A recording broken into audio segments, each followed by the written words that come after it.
M.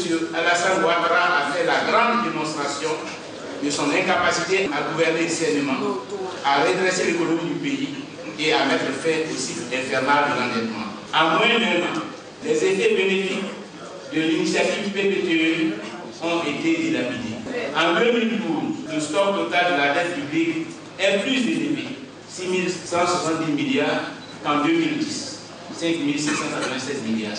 Avant donc l'atteinte du point d'achèvement, nous étions moins endettés qu'après l'atteinte du point d'achèvement.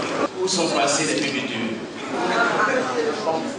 Les dérapages se sont opérés au niveau de la dette intérieure, qui a explosé, passant de 987 milliards en 2009 à 2313 milliards de francs CFA en 2008.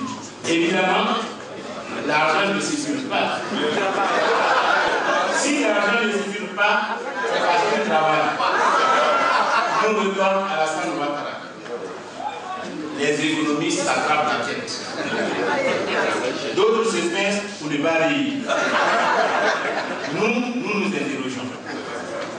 Avec de tels résultats et de tels discours, il est tout à fait compréhensible que les bailleurs de fonds aient tourné le dos au pouvoir et que celui-ci éprouve les pires difficultés à mobiliser les financements nécessaires au développement du pays. D'autant que les scandales financiers foisonnent, liés à de graves problèmes de gouvernance, surfacturation et recours excessif à la procédure de gré à gré pour l'attribution des marchés publics, un moyen d'enrichir sans contrainte copains et coquins.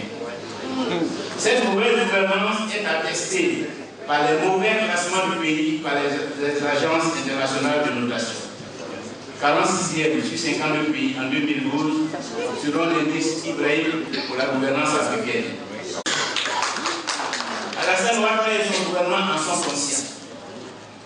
Mais au lieu d'engager avec courage les vrais débats qu'attendent les Ivoiriens pour reconstruire une nouvelle légitimité et refonder le pays, ils usent de dilatoires et rusent avec des négociations. Il ne sait pas que le temps joue contre lui. Il ne sait pas que la victoire marche à notre rencontre.